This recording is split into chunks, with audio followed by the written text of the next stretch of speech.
Hi there. There's so much we can talk about. You know what the hardest thing about doing a video like this is for me now? Is getting my thoughts organized. Because if you are actually having a conversation with someone, there's no need to organize your thoughts because the conversation has its own ebb and flow. But I have so many thoughts in my head, and now getting them together in some kind of coherent fashion. That's actually the hard part. I'm getting used to being on camera, if you will, so that doesn't bother me now, but it does bother me trying to think. So let me just start with a few things. First of all, well, as you know, I love our president. I think he is absolutely the best president we could possibly have during a crisis like this. I was thinking that I actually, well, I say I feel sorry, but not really that sorry. But think about people with TDS, Trump Derangement Syndrome. What's going on with them? They are convinced that there's something wrong with Trump, that he has evil motives. They impugn really weird stuff to him. So they seem to be the ones that are filled with fear, even more so than other people are, because they're convinced he doesn't know what he's doing. I mean, I would feel the same if, let's say, Joe Biden were president. I would be like, oh my God, we are really in trouble, because I would have no confidence. What's great for me personally, and for those of us that love our president, is we can have confidence that he's making good judgments. He's doing good things. And it's more than just making good judgments. It's the way he can put the entire picture together that I so appreciate about him. You know, we all have our opinions about what's going on. But let me tell you something that irks me, irks me a lot, is the mainstream media, or say the editorial board at the New York Times, which is, oh God, the New York Times is so bad. I would never, I just heard what they said. But any of these people that say, oh, we should have this shutdown go on indefinitely, when their job is not in jeopardy in any way, shape, or form, what right do they have to say that? Because they're okay. You know, they have to do the social distancing, but they can telecommute, they can still get their paycheck. Their lives are not really that different. I mean, that's true for me too. If I were saying, oh, we should have this shut down forever, yeah, I mean, it doesn't really affect me. Well, you know, it affects my stock holdings, but I'm convinced those will go back up.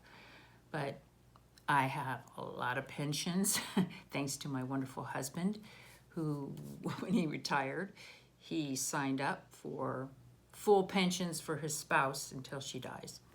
So I'm doing fine. I'm basically a hermit anyway. I've never liked large crowds.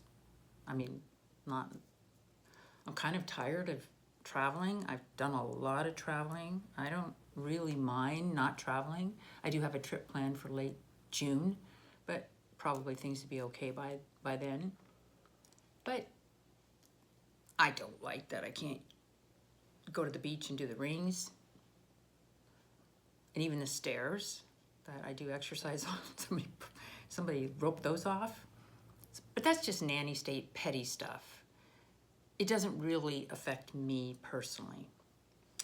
So if I were to say, oh, we should continue to shut down indefinitely, that would be easy for me to say. So I feel irked at people who have their jobs in government, whatever, that think there's no cost to this. We need to take a bigger picture. We need to look at the totality of everything. For example, what are we doing to people's health? there's been some anecdotal evidence that a lot of people are drinking more. Even a lot of people are eating more. I mean, what are they going to do? So are we ruining people's health in the long term? These are just questions.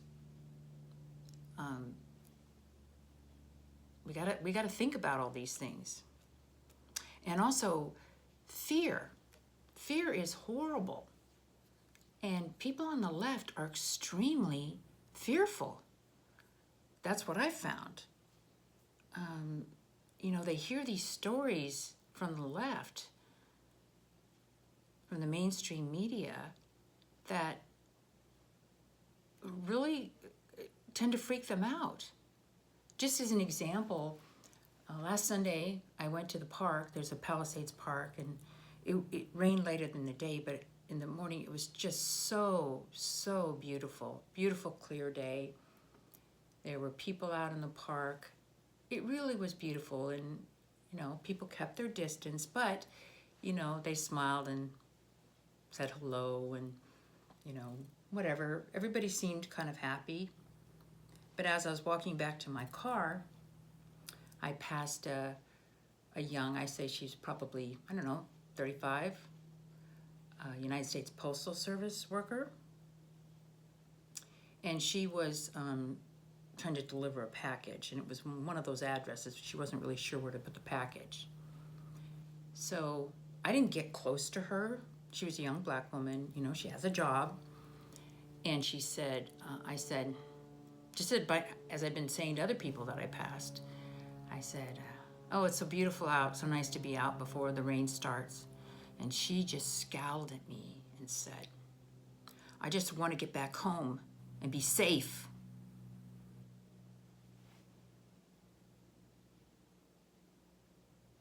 I mean, really? So I just said, oh, I've been studying the science. Actually, confined spaces are much worse. You're much healthier doing what you're doing now. That's all I thought to say. Because I thought, oh my God, she's riding alone in her United States Postal Service truck. It's sunny outside. And she's just freaked out. I'm like, really? She thinks going back to her apartment or wherever she lives, she's safe?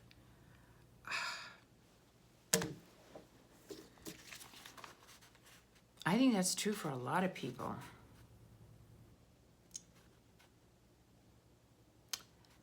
Like, I was thinking about our president, all the different things he was doing, and just in one day.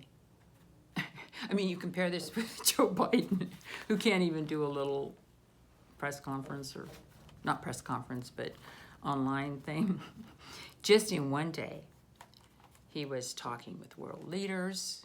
I mean, he listed all their names so he can pronounce them. And so we had some kind of big conference call with all the world leaders. Then he talked with all the governors. Then he has that long daily briefing where he takes questions. I mean, the energy, the mental energy, it's astounding. It's astounding. When I was kind of involved in politics and hanging around politicians and working at the Pentagon, like I would go on these trips, and I would be like the featured senior defense official visiting a base or something. I called it being on. You had to be on. And I could do it for a while, but for me, was tiring, because you have to think about what you say. You have to be careful how you say it. You have to pay attention to everybody, because that person doesn't know.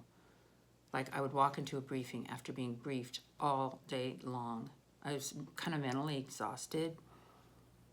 And I thought, but this person doesn't know what I've been through all day. They're going to think I'm bored with their presentation. So it was just sheer willpower to stay focused, stay interested, do it right. So I look at President Trump and I'm thinking, he's just a natural at this. And he knows how to make things happen. He knows how to bring people together. He knows how to push the buttons. Wow. Wow. And so that's kind of that's one of the reasons why I don't feel confident in, say, our Governor Gavin Newsom here in California, or what Governor Andrew Cuomo has done. I mean, these people are alarmists. They're the ones that think climate change is a really big, important issue, so much so that they'll ruin the economies of their state because of it. I mean, they have no way to evaluate what's important and what's not. So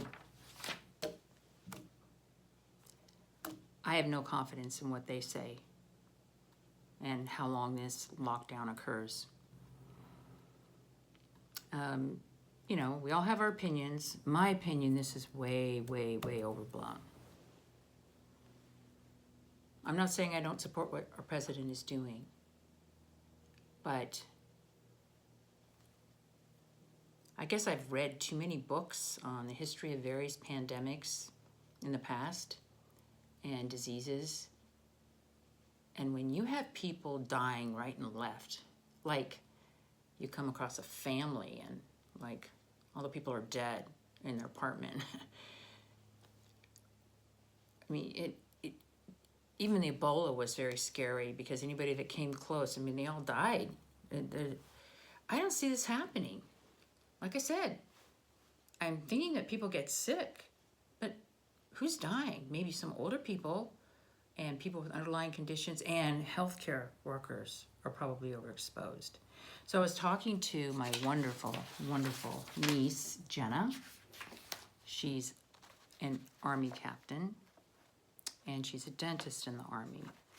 And she was telling me about how she's convinced she had the virus in the fourth week in January. And I asked her to write it out for me, and it's a nice long email where she detailed it. So I won't read the whole thing, but I very much appreciate that she wrote it out. But she did say that she had some coworkers, I guess in the Army. They had spent time, this is the third week in January, at the international terminal of LAX. And they later heard that they passed through this terminal during the exact time of a confirmed COVID-19 case.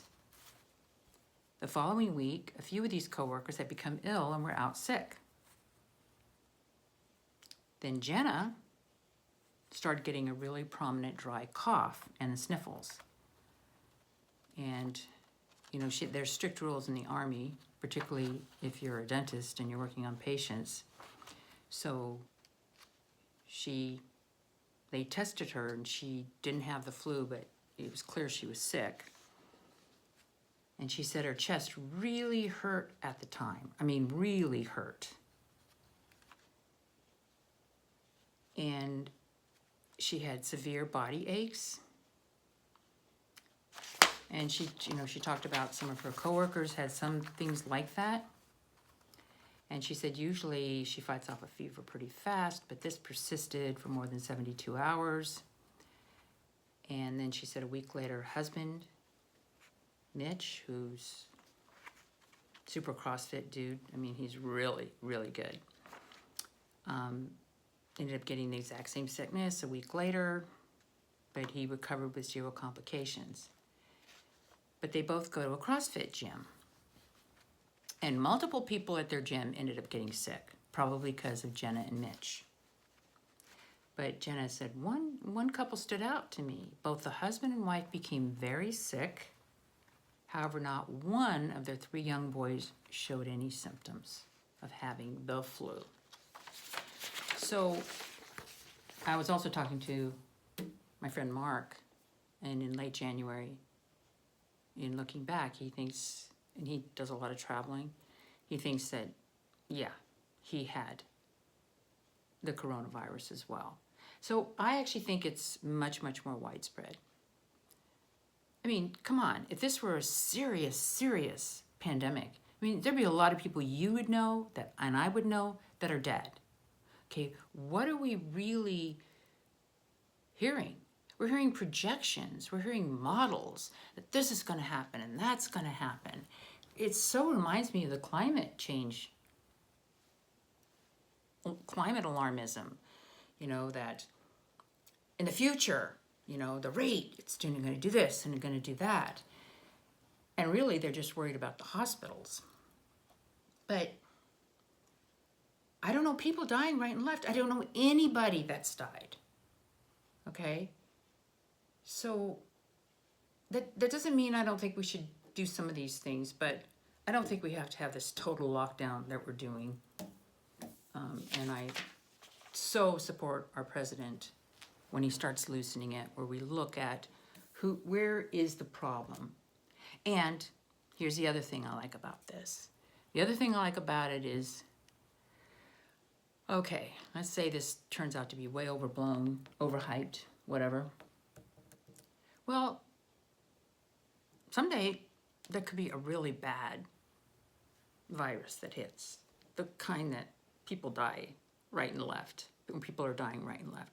We got a way to go into action quickly, to test, to shut down certain parts of our economy in certain areas where you identify that the virus breaks out. I think what our president and his team have been able to do in working with the governors and local government is to figure out what are the procedures in place to make this happen quickly. So think of it kind of like a dry run, and that makes sense to me, or that's good. And here's the other thing. One of the problems with the whole climate alarmism issue is they're all about projections way, way, way in the future. And how do you check it? It's all based on modeling, and the modeling, for people who've looked into it, the modeling is really bad. But for people who haven't looked into it, they think it's real. At least in this case, all the modeling, all these projections, we're going to find out soon enough. How bad did it really get? What is the issue?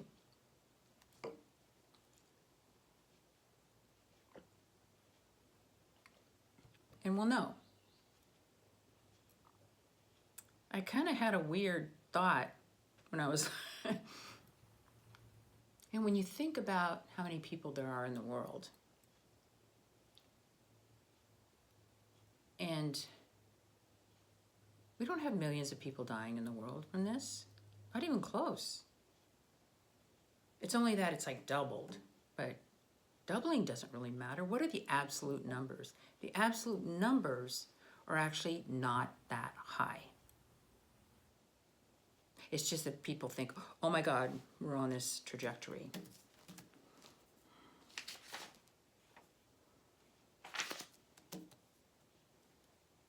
One advantage that could come out of some of this is all the things that the climate alarmist crowd have been pushing for is exactly opposite of what you need to fight a pandemic like this. Really? You really want to have a lot of mass transit? I mean, now if people get in their cars, fine. You know, you want to be able to have delivery systems. You want to have homes. You don't want these congested. I mean, the real danger areas are congested urban areas.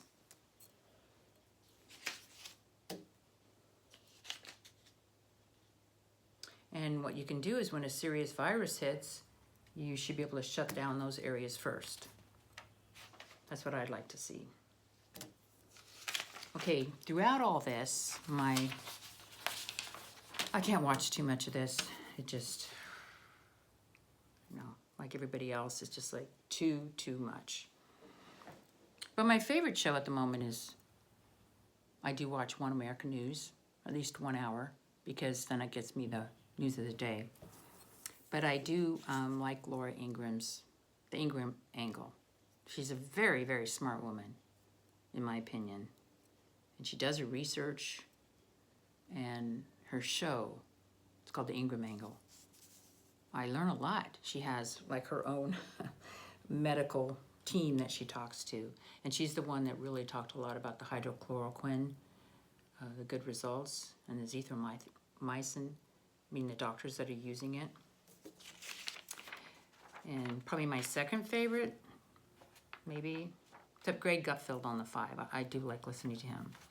But I have a hard time with Juan Williams. So you have to fast forward or try to get past that part.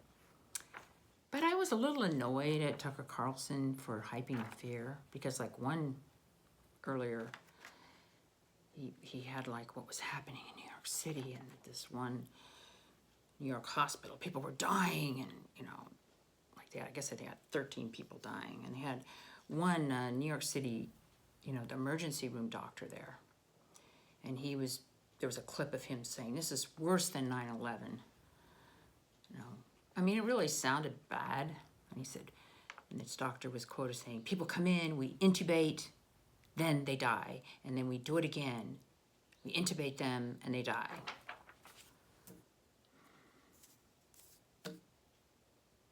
So that got me thinking about ventilators. First of all, what's with all these ventilators? Anyway, I'd like to know how many people who go on ventilators get better. Sounds like they go on ventilators and they die. And I'm probably overly influenced because around, I don't know, 2007, I read Joan Didion's book where she talked about how she was coping with the death of her husband, where he just like died of a heart attack. And she didn't really talk too much about her daughter, her 38-year-old daughter, who got the flu one December, and she and her husband went to visit, and she was very sick, and they put her on a ventilator. And it looked like she wasn't going to survive. And when they came home, that's when her husband killed over from a heart attack.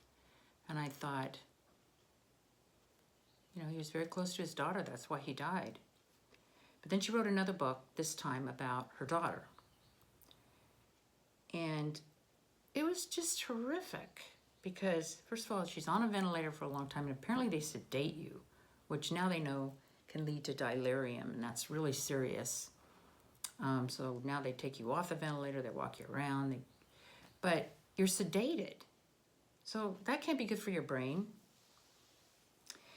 And then because she had been in bed for so long, they put her on blood thinners. And it was just this whole story. And then the mother, Joan, said, "Hey, why don't you come out to Malibu?" No, that was not smart. Because then because she was on blood thinners, she got off the plane, then she fell, and she had bleeding or whatever in her brain. Anyway, long story, she died. So, 38-year-old woman, getting the flu, being put on a ventilator, that just led to this whole cascade of symptoms. And I'm like, you never put me on a ventilator. Now, getting back to this doctor that was hyping all this. So Tucker Carlson was very good. So he asked this guy to come on. So I watched the show for yesterday. And it was kind of interesting because, you know, the guy talked about, you know, we don't have the ventilators, we have all these problems and whatever. But he said in passing, because you wonder, wow, you know, because I know the healthcare workers, it's very serious for them. They're the ones that are getting sick and dying, if you will. But this guy,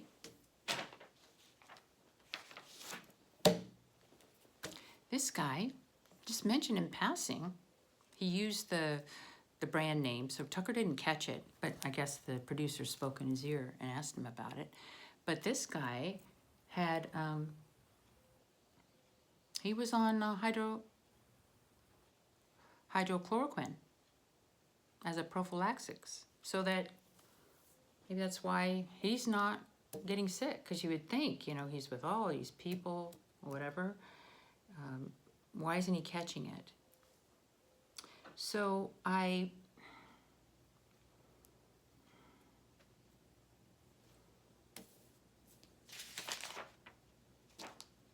that's another thing that the mainstream media, in order to attack Trump, they're attacking the use of hydrochloroquine. Like that Nevada governor, that stopped at me. Hello. Okay. There's another thing that Tucker Carlson did. He was upset about the DNRs. That's called do not resuscitate, as if that were a form of health rationing. Now, I feel very strongly about DNRs. To me, it's a way to not torture people when they're going through the dying process. So he had like an emergency room, this very smart woman come on, and I think she reassured him about this, and she explained that that thought about the DNRs had to do with the fact that if you die, say you're on a ventilator and you die, your heart stops, you stop breathing. That's called dying, people, right? If you don't have a DNR saying do not resuscitate, then you have to have a whole team that springs into action. So that means all these healthcare workers they come from wherever they are, they're working your chest, they're trying to get air into you, whatever they do to try to bring you back. And you've seen those kind of things on TV. But the problem is right now is these people have to put on the protective gear because you're dying and you've had the coronavirus, so all this stuff could be coming out. And in order to put the protective gear on, you're going to lose precious minutes. So these people are dying, and you can't even let them die in peace. And likely you're going to have some kind of damage, brain damage, organ damage, whatever, because you're going to be without, your heart hasn't been beating. It's horrible. So maybe we'll have some better procedures like that. Another doctor came on and explained, well, when people are in their 90s, we always ask about DNRs ahead of time. I mean, I do have an experience with DNRs because when my mother, after my father died, just overnight in the hospital, 6 days or 5 days later, she went to the hospital. Now, we had talked about this many, many times. We were very close, and she never wanted to have like all those kind of treatments and creepy things. So she designated me as the person to make these decisions for her, if need be, because she had 8 kids. And my sister Diane, who's my oldest sister, she's a nurse, and she totally was glad that I would be the one to make the decision. But basically, we were there in the hospital with her, and the others were in the waiting room. This was in Portland. And so at the time, she just had pneumonia and high blood sugar and weird stuff going on. But we didn't really think we didn't think she was dying. But I remember when the doctor talked about the DNR. So Diane and I stood at the foot of my mother's bed because the doctor was right next to us, and he's saying, okay, Evelyn, do you want this? And so Evelyn wanted to make sure she got it right. So Diane and I would say, you do not want to be resuscitated. You do not want this. You do not want that. And so she would just follow whatever our head motions were telling her to say. And so she had what was called a DNR. Now, it turned out I spent the night with her there, and by the morning it was very clear. I mean, I knew in the night that she wanted to go.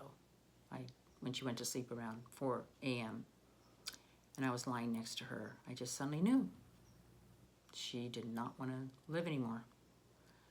And I just wanted it to be peaceful for her, and we all did. It was very, very beautiful. The next day, I let everybody know she's dying, and we were all there around her, and everybody was so sweet, speaking softly. I was really happy. My sister only remembered. My mother loved the old hymns, so we couldn't remember the words, so we were humming, and everybody it really was very precious, and she was out, but still breathing. And the hospital was great because they brought in I guess they did this for people that are dying, some volunteer. I guess she had a harp, and my mother loved music. And she brought in a harp, and she's playing the harp, and I don't know if my mother could hear it, but we were all just really touched by that. And then eventually she stopped breathing around 2 in the afternoon. And the nurse that was on duty told us it was just so beautiful to see how the whole dying process with our mother and how sweet it was. She says, because so many people just torture people to death, literally, when they die. And there was just no way we were going to do that to her. So to me, DNRs, I mean, my mother was only 80, she was 85, because this doctor on Tucker Carlson said we always do it for people that are 90. But, I mean, I think anybody that's coming to the end of their life should have a DNR, period. I mean, if you are dying naturally and you happen to be in a hospital, why would you want to torture yourself? That's just, why would you torture your loved one that way? Why can't people die in peace? That's why I would never give up my autonomy that way. Never. I used to think, well, what if I ever had to live in an assisted living facility? Well, my friend Pamela told me her dad is in assisted. Well, they won't allow visitors right now during this. And I'm like, okay, take that off my list. There is no way. There's no way I would ever give up my freedom like that, where somebody outside of me, could, I'll always have enough money. So if I had to have some help, I'd get some young strapping man, good looking, take care of me, and I pay him well. But that's not gonna happen, because I'm always gonna be able to take care of myself. Okay, let me just say a few more things about climate change. One of them is this whole thing about now we know that plastic bags are good. And also that it's so clear this would be so much more difficult if we did not have reliable energy. I mean, especially the electricity grid, it's paramount. Can you imagine if we lost power, or we didn't have fossil fuels, we didn't have a way for hospitals to operate, and we had any of those problems? Of course you want power. Okay, let me close with something a little bit humorous and uplifting. As you know, the president was at Naval Station, Norfolk, Virginia, I think this morning, which, you know, is just so wonderful, because what an amazing leader he is. Because it set sail from Norfolk. This is that comfort ship. It's like a floating hospital for people who aren't infected with COVID-19, but it will offload the hospitals who are treating COVID-19 patients. It's supposed to have been taken 4 weeks to get ready, but it was ready in 4 days. No surprise there. And by the way, the U.S. naval ship Mercy arrived in L.A. on Friday, yesterday.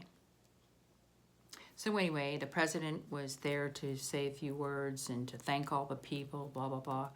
And so Norfolk, if Wikipedia is to be trusted, I looked it up, is the largest naval base in the world. But let me tell you what I think of whenever I hear about Norfolk.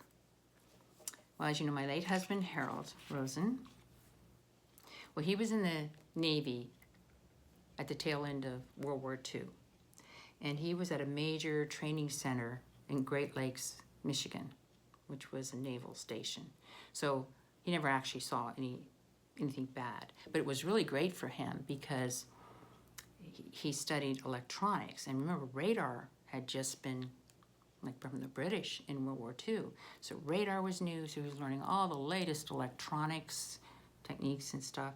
So he went through the school, and he was such a good student, I guess. He became an instructor, and he called his team Rosen's Raiders. So that was like a really fabulous experience for him, and He would often talk about it. But here's what he told me, what the sailors said about Norfolk.